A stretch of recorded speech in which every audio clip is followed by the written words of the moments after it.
Muraho, wigeze wibaza impamvu ibintu bimwe mu buzima bwawe bihora bipfa bikagenda nabi kandi ugakora uko ushoboye kose ariko ntibigire icyo bihindura? None se niba ikibazo kidaturuka ku bantu bo hanze ahubwo kikaba kiri mu muryango wawe bwite?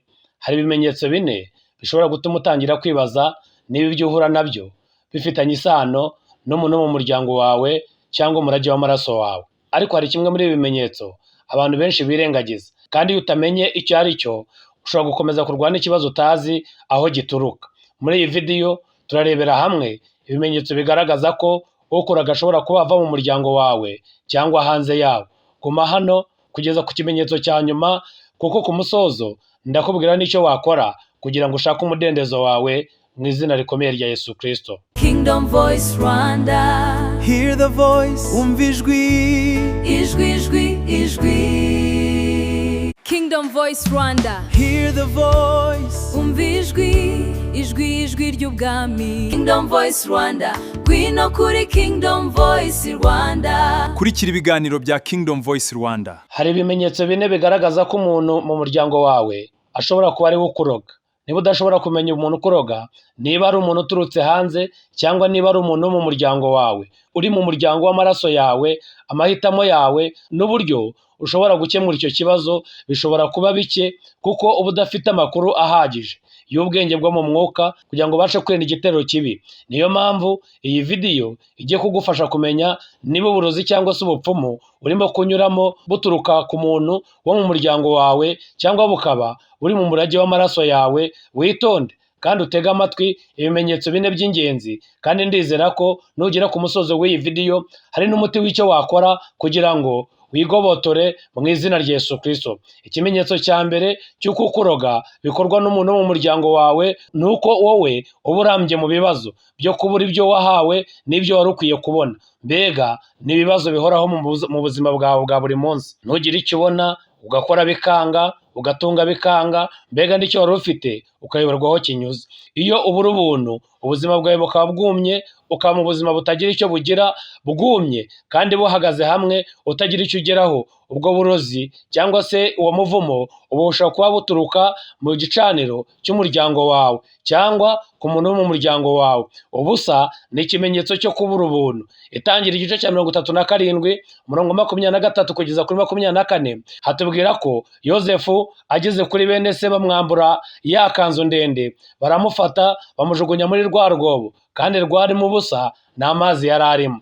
Abo bari bene se ba Yozefu, abavandimwe be b'amaraso. Bamujugunye mu rwobo, mbere na mbere bamwambaye ikanzu ye y'amabara menshi yashushanyaga ubuntu. Iyo urwana ukabura ubuntu, hakabaho gukama ufite ubusa gusa nk'aho uri mu rwobo, ubwo burozi bushobora kuba buturuka ku muntu wo mu muryango. Ubusa ni ikimenyetso gikomeye cy'uko ubuntu bwabuze. Mu Kuva igice cya 3 umurongo wa 21 haravuga hati, kandi nzaha ubwoko ubuntu kugira umugisha ku Banyegiputa, nimugenda nimuzagenda ubusa. Imana izahera ubu bwoko ubuntu mu maso y'Abanyegiputa bose, kugira ngo ubwo bazagenda batazagenda ubusa. Urabona rero ko ubusa ari ikimenyetso cy'uko ubuntu budahari, kandi ubuntu bukimara kuza nuba wemerewe kugenda ubusa. Iyo uhora nta kintu ufite ari ubusa gusa kandi ukabura ubuntu, hari amahirwe menshi ko biva ku murage w'amaraso. Hari ubuhamya bw'umugabo, uyu mugabo yari afite ubwenge bwinshi cyane,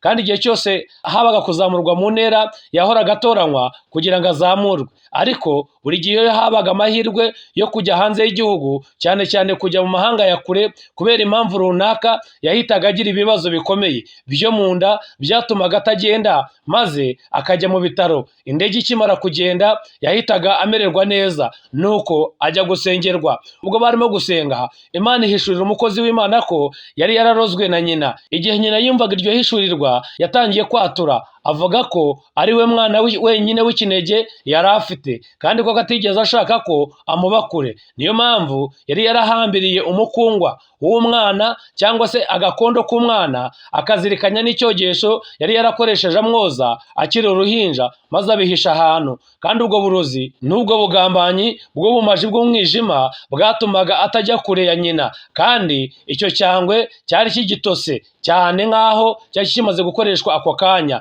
Igihe icyo kibi cyavanwagaho nibwo yabonye kubohorwa kwe. Ntukabyirengagize. Igihe utangiye guhura n'ibintu nk'ibi ni igihe cyawe cyo gusenga. Tangira usenge, usobanuze Imana, kandi nukuri isengesho ryo guhishura. Iyo urisenze cyane, Imana iguhishura ikibi urimo guhura nacyo. Ikimenyetso cya kabiri, iyo umaze igihe kirekire cyane uri umukene mu muryango wawe, akenshi abantu bose bakaba baratsinze, bo barakize, ariko wowe ukaba utarabigeraho, kandi ukaba umaze igihe kirekire uri umukene. Hari umuntu wo mu muryango wawe ushobora kuba akuroga. Nubwo umaze igihe ukorera Imana kandi utari umuntu w'umunebwe, ukora uko ushoboye kose, urakora, ariko gutera imbere byaranze. Utumva ibyo navuze, ntuvuge uti uwo ni njye. Oya, ugomba kuba ukora cyane, ugomba kuba warakoze ibyo ugomba gukora byose neza, ariko gutera imbere bikanga. Ukora inshingano zawe kandi neza, kandi ukorera Imana nabyo ubishyiremo. Ariko niba ariyo mimerere yawe urimo, kandi ukora neza, ukorera Imana, utanga imbuto, byose nta kintu wasize inyuma, ariko gutera imbere bikanga, icyo ni ikimenyetso gisobanutse cy'uko umuntu wo mu muryango wawe ashobora kuba yaragushyizeho umuvumo w'uburozi. Ibi ni ingenzi cyane, kandi akenshi bigaragara mu guhabwa ibyo kurya mu nzozi n'umuntu wo mu muryango. Niba ujya uryama ukabona umuntu wo mu muryango arimo arakugaburira, icyo ni ikimenyetso simusiga cy'uko hari umuntu ukuroga kandi wo mu muryango. Ibihe by'ahazaza bishobora guhererekanywa binyuze ku mpano zisa n'izitagira icyo zitwaye, ariko zikaba zica, cyangwa binyuze mu biryo. Icyo Yakobo yari akeneye kugira ngo yigarurire uburenganzira bwa kavukire bwa mukuru we yari ukumuha isahani y'isupu cyangwa se y'isosi. Yagurishije uburenganzira bwe bw'umuhungu w'imfura kubera ibishyimbo bike, maze iherezo cyangwa se umurage we wari waragenewe kuba uwe uba uwa mwene se Yakobo. Niba rero uri guhura n'ubukene igihe kirekire kandi ukaba ukijijwe, hanyuma abagize umuryango wawe bo bakaba bakize cyane, birashoboka ko baguranye iherezo ryawe kugira ngo babone ubukire n'icyubahiro ubona kuri bo. Reka nkubwire ahangaha, niba ujya ukunda kurota, ukarota urimo kurya, kandi umuntu ukugaburira ari uwo mu muryango wawe, hashinga agati. Mu Itangiriro igice cya 37 umurongo wa 24 kugeza kuri 25a haravuga ngo baramufata bamujugunya mu rwobo. Urwo rwobo rwarimo ubusa, nta mazi yari arimo. Bicara hasi bicazwa no kurya umutsima, maze bubuye amaso babona itsinda ry'Abayishimayeli riturutse i Galeyadi,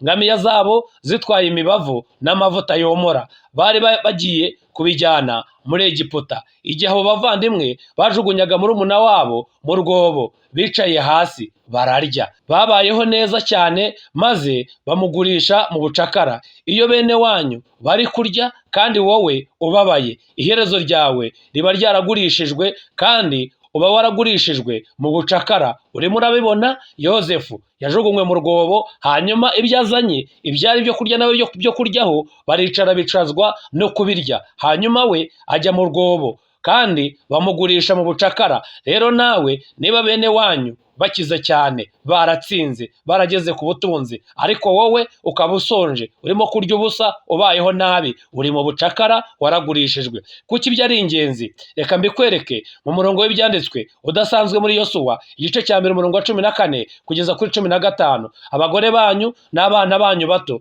n'amashyo yanyu bizasigara mu gihugu Mose yabahaye cyo hakuno ya Yorodani, ariko mwebwe ab'intwari mwese mubanzirize bene wanyu kwambuka mwitwaje intwaro kugira ngo mubarwanirire, kugeza aho Uwiteka azaruhurira bene wanyu nk'uko namwe yabaruhuye, kandi nabo bagahindura igihugu Uwiteka Imana yanyu ibaha. Nibwo muzagaruka mu gihugu cy'umutungo wanyu, mukishimire, aricyo Mose umugaragu w'Uwiteka yabahaye hakuno ya Yorodani iburasirazuba. Ngaho urabibonye, ni umugambi w'Imana ko abavandimwe bafashanya igihe Imana imaze kubatuza. Uwiteka ashimwe, aravuga ati genda ufashe bene wanyu kugeza ubwo nabo bazaba bafite igihugu cyabo, nubwo wowe wabonye icyawe. fasha bene wanyu kugeza ubwo nabo bazaba bafite icyabo, hanyuma ushobora gusubira kwishimira icyawe hamwe n'abana bawe n'umugore wawe. Ariko niba ubona bene wanyu barahawe umugisha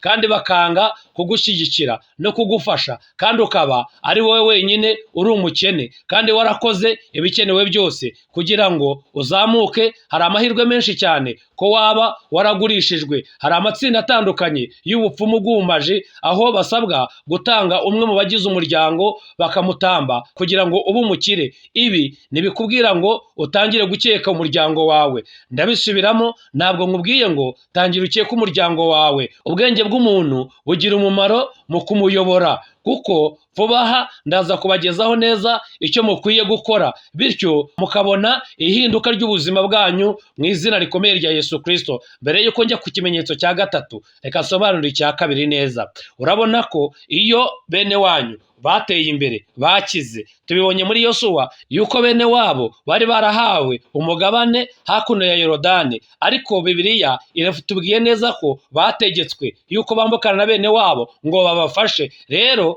niba barageze ku bukire abo bene wanyu, ariko bakaba badashaka kugufasha ngo nawe uve mu buzima bubi, uve mu bucakara urimo, ikimenyetso kigaragaza yuko watanzwe nuko bishimira kurya mu gihe wowe uri mu rwobo. Kandi nanone iyo bene wanyu badashaka kukuvugisha, badashaka kugufasha, ngiki kimenyetso kigaragaza yuko wowe wamaze gutabwa. Ariko niba utaratawe hanyuma ukaba uri umukene gusa, urakora uzavayo. Wowe barakwishimira, barakuvugisha, baragutumira, baragufasha mu buryo bashoboye byose. Ikimenyetso cya gatatu cyuko uburozi bwawe buturuka mu muryango w'amaraso ni urupfu rutunguranye, ni indwara cyangwa se uburwayi bwambukiranya ibisekuru. Ibi ni ingenzi cyane. Iyo ari byo uri guhura nabyo, icyo ugomba kwibandaho ni ugushakamo igisubizo. Kigomba kuba imbere mu muryango wawe. Hari ibicaniro muri uwo muryango bishobora kuba ari byo bishinzwe iyo mibabaro mibi. Muri Yohana wa mbere igice cya 3 umurongo wa 12 haravuga hati, nitube nka Kayini wari uw'umubi akica murumuna we. Kandi niki cyatumye Kayini yica murumuna wa Abeli? Nuko ibikorwa bye byari bibi, naho ibya murumuna we bikaba byiza, ibyo gukiranuka.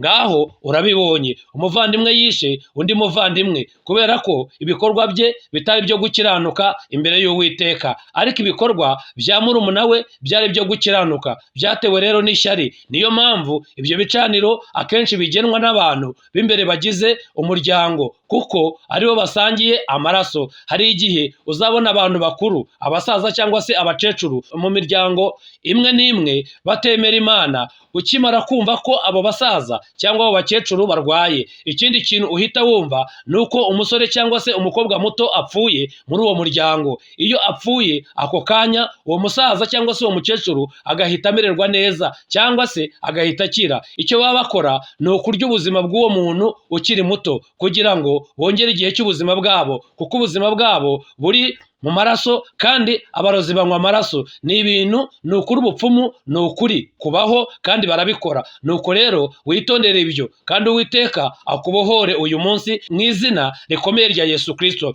Nyamuneka kanda kuri like kuri iyi video niba hari icyo wungukiyemo cy'agaciro, kandi ukande kuri subscribe ndetse uyisangize n'abandi mu izina rya Yesu. Ikimenyetso cya kane ni ubugumba cyangwa se kutabyara. Aburahamu yahuye n'ubugumba. Umuhungu we Isaka nawe yahuye n'ubugumba kugeza ubwo atakambiye Uwiteka. Himbazwa Mana kubw'umugore we Rebeka. Aburahamu yamaze imyaka 25 ategereje kubyara Isaka, ariko Isaka ntiyabyemera, arasenga kandi atakambira Imana. Ibibazo by'ubugumba n'ubukene mu bashakanye akenshi biva mu muryango w'umuntu. Ugomba guhangana n'ibicaniro by'ubupfumu, kandi nibwo ubasha kubohorwa mu izina rikomeye rya Yesu. None tumaze kuvuga ibyo byose, umuti ni uwuhe? Umuti wa mbere ni ukuvuka ubwa kabiri, ni ugukomeza kuba muri uwo mwanya ha Yesu ubuzima bwawe. Niba utarabikora, ngiye kukuyobora nonaha. Subiramo iri sengesho inyuma yanjye. Mwami Yesu, ngirira imbabazi, mbabarira ibyaha byanjye byose, ibyo nzi n'ibyo nazi, mfasha kuko ntashobora kwifasha. Mu mutima wanjye ndizera Yesu, kandi mu kanwa kanjye ndahamya ko ari umwami wanjye n'umukiza wanjye. Andika izina ryanjye mu gitabo cy'ubugingo, kandi ungire umwana wawe iteka ryose mu izina rya Yesu. Haleluya! Intambwe ya mbere yo kubohorwa yabayeho nonaha mu izina rya Yesu Kristo. Bibiliya ivuga ko Yesu akunda gukiranuka kandi akanga gukiranirwa. Niyo mpamvu Imana yanamusutseho amavuta y'ibyishimo kuruta bagenzi be. Mu gihe ukunda gukiranuka kandi ukanga gukiranirwa, Imana igusiga amavuta y'ibyishimo kurusha abakuroga mu izina rya Yesu. Iryo ni ryo banga. Icya mbere, vuka ubwa kabiri. Icya kabiri, ubeho mu buzima bukiranuka kandi utinye Uwiteka. Icya gatatu, koresha amaraso ya Yesu kugira ngo agusubize iherezo ryawe ryibwe binyuze mu burozi cyangwa se mu bupfumu. Ibi ni ingenzi cyane. Muri Zekariya igice cya 9 umurongo wa 11 haravuga hati, kandi namwe kubw'isezerano ryawe rihamywa n'amaraso, nanjye nkubohoreye imbohe nzikura mu rwobo rutagira amazi. Niyo mpamvu bene se wa Yozefu bamushyize mu rwobo rutagira amazi, ariko amaraso ya Yesu, amaraso y'isezerano ry'iteka, akura imbohe mu rwobo rutagira amazi. Koresha amaraso ya Yesu Kristo kuko ari ikarita ya nyuma y'Imana mu izina rya Yesu, kandi ikarita ya nyuma ntabwo ijya inanirwa na rimwe. Ikoreshe mu izina rya Yesu. Muri Zaburi 102 umurongo wa 14, uzahaguruka ubabarire Isiyoni kuko igihe cyo kubabarira gisohoye. Ni koko igihe cyategetswe kirasohoye. Yego, nibyo wabyumvishe neza. Igihe cyagenwe cyageze kuko ugiriye ibuye rya Siyoni ubuntu. Ibyo bivuze iki? Ibyo bivuze gusa ko Imana ivuga iti, genda mu ivugabutumwa, genda mu rugendo rwo gusenga, rwo guteza imbere ubwami bw'Imana. Ntusengere ibyo ukeneye gusa, ahubwo usengere n'ibyo abandi bakeneye. Bibiliya ivuga ko Yobu akimara gusengera inshuti ze, Imana yahinduye igakuraho ububata bye cyangwa se ikamwunamura, ikamukiza uburwayi. Yobu igice cya 42 umurongo w'10, Yobu agisabira bagenzi be, Uwiteka aherako aramwunamura, amukiza ibyago bye, amuha ibihwanye n'ibyo yari afite kabiri. Nuko rero uteze imbere ubwami bw'Imana, utanga ku murimo w'Imana, kandi ufashe abakene, ndetse wite ku babyeyi bawe. Iri ni ibanga rikomeye mu izina rya Yesu Kristo. Hanyuma ujye usenga amasengesho yo mu gicuku. Icyo ni nimero ya 4. Ntuzigere ubireba na rimwe. Ndakwizeza ko ubohowe mu izina rya Yesu Kristo. Negetse umudendezo wawe wuzuye, kandi niba utazi ko wakomeza amasengesho yo mu gicuku, iyi video ubwayo yirebe, izaguha ibyo ukeneye byose. Imana iguha umugisha. Icyo nshaka kuvuga, hari ibi byo ugomba gukora kandi ubikore neza. Ujye watura amaraso ya Yesu kwagarura igeno ryawe. Igeno ryawe rigarurwe n'amaraso ya Yesu. Ukunde kubikora mu gicuku, isaa 6 z'ijoro kugeza isaa 11 za mu gitondo. Guhera saa 6 z'ijoro kugeza saa 11 za mu gitondo. Ayo masaha ntakarangire utagaruye igeno ryawe, utagaruye umugisha wawe, utagaruye ibyawe byibwe. Ntuzajye ubigarura muri iryo sengesho ry'isaa 6 kugeza isaa 9. Hagati aho muri iyo masaha wafatamo isaha yo gusenga, kandi nubikora gutyo ibyawe bizajya bigaruka. Ukubite hasi imbaraga z'umwanzi, ukavaringe akazi kawe cyangwa se utwikiriza akazi kawe amaraso ya Yesu, utwikiriza abana bawe amaraso ya Yesu, utwikiriza amashuri yawe amaraso ya Yesu. Buri kintu cyose aho ngaho ugitwikiriza amaraso ya Yesu. Ibintu byawe bizagaruka. Ba bantu batwaye igeno ryawe uzatangira kubabona basubira inyuma. Igihe Yozefu yari amaze kugera muri Egiputa, ba bandi bariye ari mu rwobo bamugurishije mu bucakara nibo baje kumusaba imbabazi. Uwiteka kugire neza, Uwiteka guha umugisha. Turabakunda. Shalom shalom. Uwiteka Imana abagirire neza.